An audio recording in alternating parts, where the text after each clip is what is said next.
1506년 9월 2일 조선 역사상 가장 처절했던 그날 밤, 밖에서는 수만 명의 반정군이 횃불을 들고 궁궐을 격렬히 포위하고 있습니다. 연산군을 몰아내자 분노에 찬 함성 소리가 하늘을 찌르고 대지는 진동합니다. 궁궐안은 그야말로 아수라장입니다. 천하를 호령하던 남편은 옥새를 끌어안고 사시나무 떨듯 덜덜 떨고 있고, 수백 명의 궁녀들과 내시들은 살 길을 찾아 담벼락을 넘느라 비명소리가 난무합니다. 자, 여러분이 만약 이 상황이라면 어떠시겠습니까? 다리에 힘이 풀려 주저앉거나 살려달라고 목 놓아 빌거나 아니면 보따리 싸서 도망치는 게 정상 아니겠습니까? 그런데 말입니다. 이 피바람이 부는 생지옥의 한가운데서 단 한 사람, 미동조차 없이 꼿꼿하게 앉아있는 여인이 있었습니다. 심지어 사색이 된 남편의 헝클어진 옷깃을 정성스레 매만지며 흔들림 없는 목소리로 이렇게 말합니다. 전하, 천명이 다한 듯 싶습니다. 부디 옥체를 보증하소서. 여러분, 이게 말이 된다고 생각하십니까? 당장 내 목이 날아갈지 모르는 멸문지화의 위기 속에서 어떻게 이런 소름 돋는 평정심이 가능했을까요? 반갑습니다. 여러분이 꽉 막힌 속을 시원하게 뚫어드리는 벌거벗은 실록사입니다. 오늘 제가 들려드릴 이야기는요, 조선 최악의 폭군 희대의 살인마 연산군의 곁에서 끝까지 왕비의 품격을 잃지 않았던 여인, 조선 역사상 가장 불쌍하면서도 가장 무서운 내공을 가졌던 여인, 바로 패비 신씨에 대한 이야기입니다. 과연 그녀는 어떻게 그 미치광이 남편 옆에서 12년을 버티고 살아남았을까요? 지금부터 그 충격적인 비밀을 낱낱이 풀어드립니다. 채널 고정. 여러분, 패비 신씨를 딱 한 문장으로 정의하자면 이렇습니다. 폭군 연산이 칼날 위에서도 끝내 꽃향기를 잃지 않았던 여인. 우리는 흔히 연산군 하면 흥청망청, 피의식청, 이런 자극적인 단어만 떠올립니다. 그래서 연산군이 부인이라고 하면 같이 사치스럽게 놀아났거나 아니면 매일 밤 남편한테 매맞고 벌벌 떠는 나약한 여인이었을 거라고 착각하기 쉽습니다. 하지만 천만의 말씀입니다. 신씨는요, 조선건국 이래 최고의 금수저 중의 금수저, 뼈대 깊은 명문가 출신이었습니다. 아버지는 당대 영의정이자 최고의 권력자였던 거창부원군 신승선이고요, 어머니는 무려 세종대왕의 아들인 임영대군이 친딸입니다. 그러니까 신씨의 몸속에는 뼛속 깊이 왕실의 고귀한 피가 흐르는 그야말로 진골 로열 패밀리였던 겁니다. 12살이 어린 나이에 세자빈으로 간택되어 화려하게 궁에 들어올 때만 해도 그녀의 인생은 탄탄대로 그 자체였습니다. 요즘으로 치면 대한민국 최고 재벌가의 맏며느리로 시집을 갔는데 시부모님 사랑 독차지하고 내 남편은 차기 그룹 총수로 확정되어 온 거와 같습니다. 얼마나 완벽하고 부러운 인생입니까? 그런데 여러분, 사람 일은 정말 한 치 앞도 모르는 겁니다. 시아버지인 성종이 승하하고 남편 연산군이 왕위에 오르면서 그녀의 빛나던 인생에 서서히 핏빛 먹구름이 몰려오기 시작합니다. 물론 초반에는 괜찮았습니다. 연산군도 처음부터 미치광이는 아니었거든요. 무엇보다 연산군은 부인 신씨를 엄청나게 사랑하고 또 존중했습니다. 이건 실록에 적혀 있는 팩트입니다. 실록을 보면 연산군이 부인을 얼마나 끔찍히 아꼈는지 알 수 있는 대목이 수두룩합니다. 신씨가 병에 걸려 알아 누우면 그 무서운 왕이 직접 약사벌을 들고 와서 먹여주기도 하고, 신씨의 친정 식구들에게는 묻지도 따지지도 않고 벼슬을 팍팍 내려줍니다. 하지만 연산군이 깊은 마음속에는 언제 터질지 모르는 시한폭탄이 째깍거리고 있었습니다. 바로 자신의 친어머니 패비윤씨의 비극적인 죽음이었죠. 결국 이 끔찍한 트라우마의 뇌관이 터지면서 연산군은 우리가 아는 그 피의 굶주린 폭군으로 변해갑니다. 여러분, 한번 상상해 보십시오. 어느 날 갑자기 나만 바라보던 다장했던 남편이 눈이 뒤집혀서 시뻘건 칼을 휘두르고 다닙니다. 어제까지 웃으며 인사하던 정승 판서들이 목이 추풍낙엽처럼 잘려나가고 궁궐 앞마당이 피비린내로 진동합니다. 그 지옥 같은 사륙의 현장을 매일 밤 가장 가까운 곳에서 지켜봐야 했던 신씨의 심정은 도대체 오죽했을까요?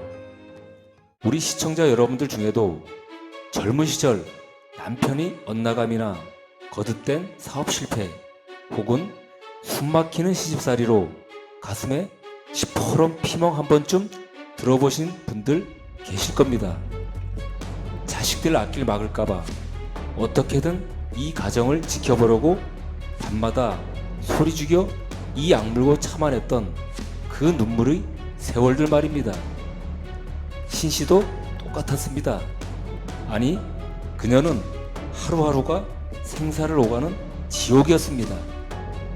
남편이 피를 뒤집어 쓰고 미쳐 날뛸 때마다 신씨는 용포 자락을 붙잡고 피눈물을 흘리며 매달렸습니다. 전하, 제발 멈추시옵소서. 이러다 옥체가 상하시옵니다. 제발 뜻을 거두어 주옵소서. 심지어 연산군이 팔도에서 예쁜 기생들을 수백 명씩 궁으로 끌어들여 밤낮 없이 술판을 벌일 때도 신씨는 단 한 번도 투기하거나 원망하지 않았습니다. 오히려 그 기생들에게 비단 옷을 내어주며 부드럽게 타이르고 달랬습니다. 왜 그랬을까요? 신씨가 바보 천치라서요?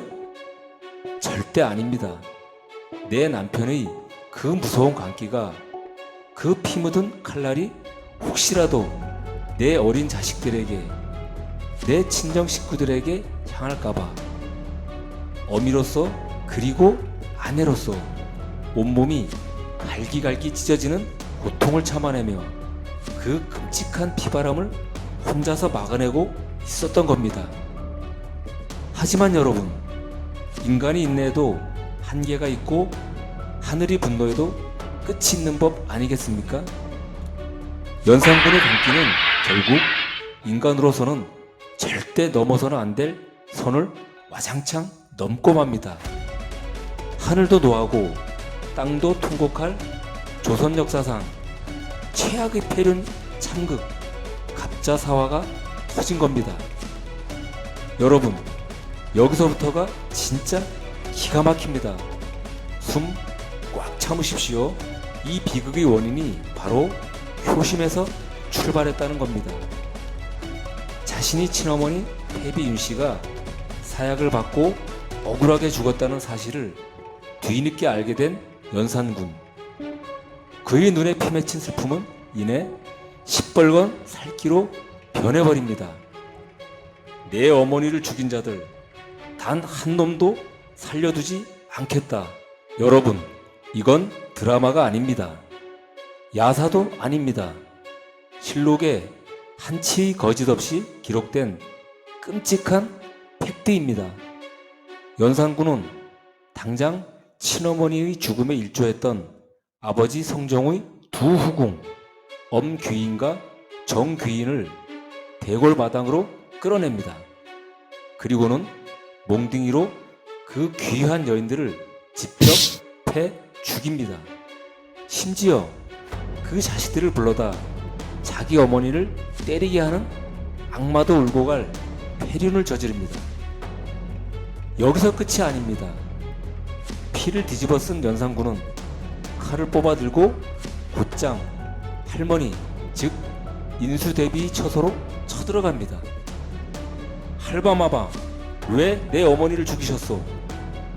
고래고래 소리를 지르며 자신을 키워준 친할머니를 가슴으로 들이받고 밀쳐버립니다. 이 충격으로 인수대비는 시름시름 앓다가 결국 숨을 거두고 말죠. 여러분, 상상해 보십시오. 조선의 심장인 궁궐이 하루아침에 살이 찢기고 피가 튀는 도살장이 되었습니다. 백관들은 벌벌 떨며 숨도 제대로 쉬지 못했고, 내시와 궁녀들은 연산군이 발소리만 들어도 기절을 했습니다. 아무도, 그 누구도 이 미쳐버린 폭군이 폭주를 막지는 못했습니다. 그런데 단 한 사람, 이 피비린내 나는 생지옥 한가운데로 뛰어든 여인이 있었습니다. 바로 아내 신씨였습니다. 신씨는 산발을 한 채 달려와 피 뚝뚝 떨어지는 연산군이 용포자락을 부여잡고 통곡합니다. 전하, 제발 칼 거두옵소서. 전하는 이 나라의 아버지가 아니십니까? 정녕 이 나라를, 이 가정을 다 부수려 하오십니까? 우리 어머님들, 아버님들, 내 남편이 눈이 뒤집혀서 칼을 휘두르고 살인을 저지르고 다니는데 그 앞을 맨몸으로 막아설 용기가 나시겠습니까? 내 목이 단칼에 날아갈 수도 있는 상황입니다. 하지만 신씨는 피하지 않았습니다. 오직 지아비를 사람으로 되돌리기 위해, 자식들이 살아갈 이 나라를 지키기 위해 목숨을 걸고 바짓가랑이를 붙잡은 겁니다.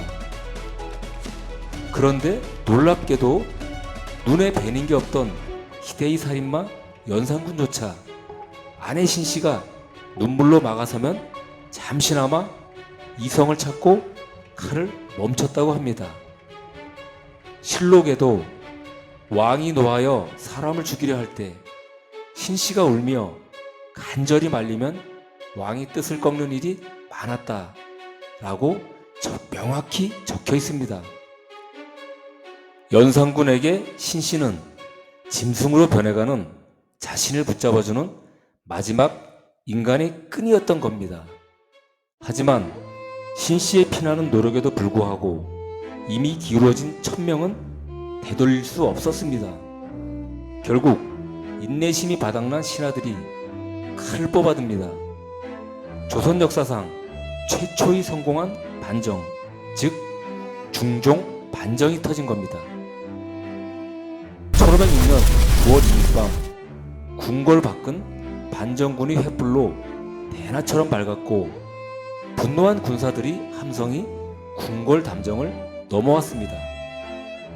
권력을 잃은 폭군 연산군은 그제야 사태를 파악하고 다리에 힘이 풀려 주저앉아 짐승처럼 벌벌 떨고 있었습니다. 바로 이때 처음에 말씀드린 그 충격적인 장면이 펼쳐집니다. 사시나무 떠는 듯 떠는 남편 앞에서 신씨는 흔들림 없는 눈빛으로 용포를 정돈해주며 말합니다.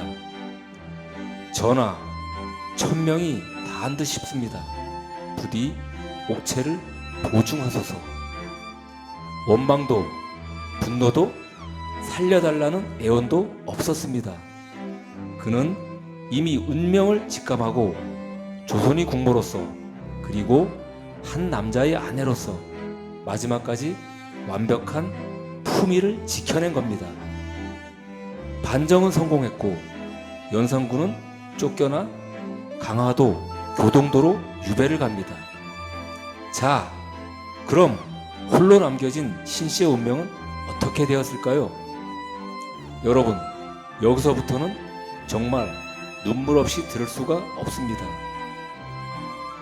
반정 세력들은 신씨의 친정 오빠들을 가만두지 않았습니다. 신씨의 큰오빠였던 신숙은 기억하십니까? 반정 주동자들이 거사 전날 신숙은을 찾아가 누이 동생 신씨와 딸 훗날 단경왕후 중 누굴 택할 것이냐고 물어봤을 때 내 누이가 왕비인데 어찌 딴 마음을 품겠소? 라며 의리를 지켰던 충신 중의 충신이었습니다. 결국 신씨의 친정 오빠들은 반정군의 칼날에 처참히 도륙당하고 맙니다. 친정이 말 그대로 멸문지화를 당한 겁니다.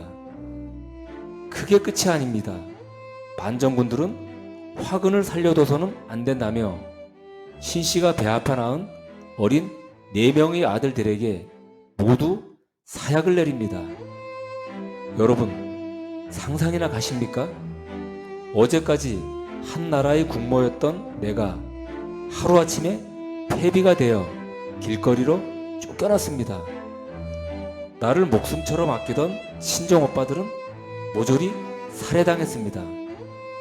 내 눈에 넣어도 아프지 않을 금쪽 같은 내 새끼들은 영문도 모른 채 피를 토하며 사약을 받고 죽었습니다. 이건 피눈물을 흘리며 미쳐버리거나 혀를 깨물고 자결을 해도 모자랄 끔찍한 상황입니다. 하지만 여러분, 패비신 씨는 끝내 무너지지 않았습니다. 세상을 향해 저주를 퍼붓지도 자신이 박복한 팔자를 한탄하며 울부짖지도 않았습니다.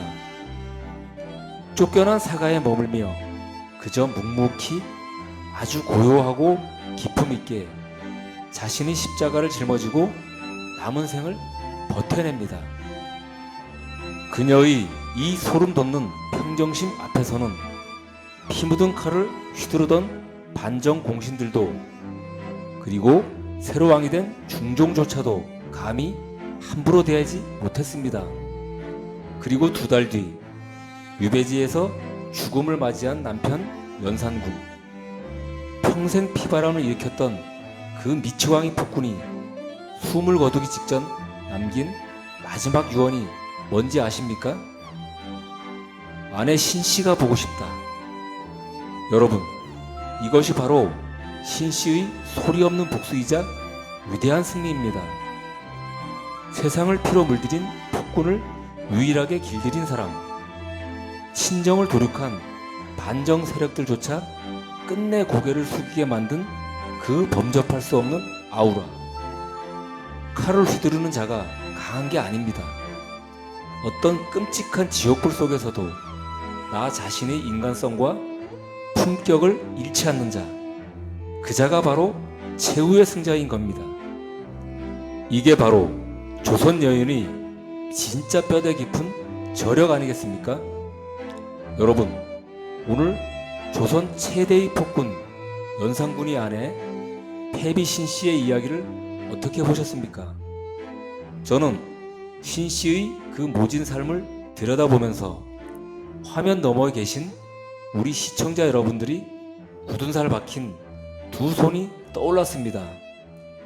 가난과 시련, 때로는 숨이 턱턱 막히는 지옥 같았던 가슴앓이 속에서도 오직 내 자식, 내 가정을 지키기 위해 피눈물을 삼키며 묵묵히 버텨오신 세월, 그 모진 비바람을 온몸으로 맞으면서도 결코 부모로서 어른으로서의 품위를 잃지 않고 오늘의 대한민국과 가정을 일궈내신 여러분들이야말로 이 시대의 진정한 강자이자 가장 뜨거운 승리자이십니다. 서울 방학동에 가보면 연산군의 묘 바로 옆에 패비 신씨의 무덤이 나란히 자리 잡고 있습니다. 세상을 피로 물들였던 폭군 남편 곁을 죽어서도 말없이 지키고 있는 그녀를 보며 진짜 위대한 삶이 무엇인지 다시금 가슴에 새기게 됩니다. 세상이 아무리 미쳐 돌아가고 내 삶을 짓밟아도 끝까지 나 자신의 인간성과 품격을 지켜내는 것, 그것이 신씨가 오늘날 우리에게 남긴 가장 위대한 사이다 같은 교훈일 것입니다. 오늘 제가 전해드린 이야기가 여러분이 가슴에 따뜻한 위로와 묵직한 울림이 되셨다면 지금 바로 구독과 좋아요를 한번 꾹 눌러서 응원해 주세요. 다음 시간에도 여러분이 꽉 막힌 속을 시원하게 뻥 뚫어줄 감동적인 역사 이야기로 찾아오겠습니다. 지금까지 여러분이 곁에서 역사를 울고 웃게 만드는 벌거벗은 실록사였습니다.